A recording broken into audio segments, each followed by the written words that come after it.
इस वीडियो में हम लोग क्लास 7 साइंस का चैप्टर 8 पढ़ने वाले हैं, जिसका नाम है जलवायु और अनुकूलन। तो इस वीडियो में हम लोग A to Z question answer solve करेंगे जो इस चैप्टर में दिया हुआ। तो चलिए बिना समय गवाए वीडियो को स्टार्ट करते हैं। तो देखिए पहला सवाल है, इस कथन को पढ़ें और सही उत्तर दें। तो पहला है, इनमें से कौन मौसम के घटक नहीं है। ठीक है, मौसम के घटक नहीं है तो हो जाएगा आंसर पहाड़। उष्णकटिबंधीय क्षेत्र में पाए जाने वाले जंतु हैं। ठीक है, तो ये हाथी। ठीक है, आपकी किताब में है ना, ये हाथी नहीं लिखा हुआ था, हाथी चैप्टर में पढ़ना है तो इसलिए हाथी यहाँ लिख दिए हैं, वो किताब में छूट गया, समझे। आगे देखिए 3, ध्रुवीय क्षेत्र में पाए जाने वाले जंतु हैं। तो ध्रुवीय क्षेत्र में पाया जाता है जहाँ ठंडा बहुत ज्यादा रहता है, तो कस्तूरी मृग होगा, कस्तूरी मृग। 4 है, वैसे जंतु जिनके शरीर पर बालों की 2 मोटी परतें होती हैं वे पाए जाते हैं। तो बालों की 2 मोटी परतें होती है जो उसको ठंड से बचाता है, समझे। तो हो जाएगा ध्रुवीय क्षेत्र में जो जानवर पाया जाता है ना उनमें होता है, तो आंसर हो जाएगा ध्रुवीय क्षेत्र। ठीक है, आगे बढ़ते हैं, देख सकते हैं ये आंसर है। आगे है, रिक्त स्थानों की पूर्ति करें। तो ये जो खाली स्थान दिया हुआ है ना, यही आपको भरना है, तो बहुत ईजी है। पहला देखिए, दीर्घ अवधि के मौसम का अनुपात डैश कहलाता है। तो क्या कहलाता है? जलवायु कहलाता है। 2 है, वर्ष भर सूर्योदय और सूर्यास्त के डैश में परिवर्तन होता है। तो वर्ष भर क्या परिवर्तन होता है? समय।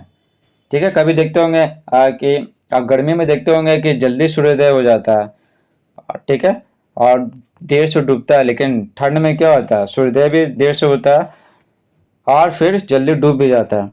फिर देखिए, तापमान, आर्द्रता आदि डैश के घटक हैं। तो किसके घटक है? मौसम के। फिर देखिए, उष्णकटिबंधीय वर्षा वनों में रहने वाले हाथी किस प्रकार अनुकूलित है। यानी उष्णकटिबंधीय वर्षा वनों में रहने वाले जो हाथी है ना, तो उनके शरीर में कौन कौन सा गुण पाया जाता है जो उनको वैसे क्षेत्र में रहने में मदद करता है। तो वही लिखना है। तो उत्तर लिखेंगे, हाथी के विशाल आकार और लंबी सूंड के कारण यह वृक्षों की बड़ी ऊंचाई से टहनियां और पत्ते तोड़कर खा सकते हैं। क्योंकि हाथी का शरीर बहुत बड़ा होता है, तो घास फूस खाएगा तो उसका पेट ही नहीं भरेगा, और गर्मी के मौसम में घास बहुत कम हो जाता है, समझे। लेकिन शरीर तो बहुत बड़ा है तो ज्यादा भोजन चाहिए, तो पेड़ से पत्ते खा सकता है तोड़ करके, क्योंकि इसका आकार क्या होता है? शरीर का आकार बहुत बड़ा होता है और लंबा सूंड होता है। उनके सूंड टहनियों के पत्ते तोड़कर मुंह में डालने के लिए अनुकूलित है। ठीक है, सूंड से टहनी का पत्ता तोड़ेंगे, मुंह में डाल लेंगे। हाथी हमेशा अपने बड़े कान हिलाता रहता है। हाथी का बड़ा बड़ा कान क्यों होता है? ठीक है, उसको हिलाता है ना, तो क्या होता है? इससे शरीर का तापमान नियंत्रित रहता है। ठीक है, उसको बहुत ज्यादा गर्मी नहीं लगता है। 4 देखिए, मौसम और जलवायु में से किस में तेजी से परिवर्तन होता है। ठीक है, तेजी से परिवर्तन होता है। उत्तर लिखेंगे, मौसम और जलवायु में से मौसम में तेजी से परिवर्तन होता है। मौसम में, ठीक है, मौसम वायुमंडलीय तापमान, दाब, आर्द्रता आदि पर निर्भर करती है, जो एक दिन के कई समय बदलता रहता है। ठीक है, कभी नहीं देखते दोपहर के समय तापमान बढ़ जाता है, सुबह में कम रहता है, धीरे धीरे बढ़ते रहता है, फिर रात में और कम हो जाता है, समझे।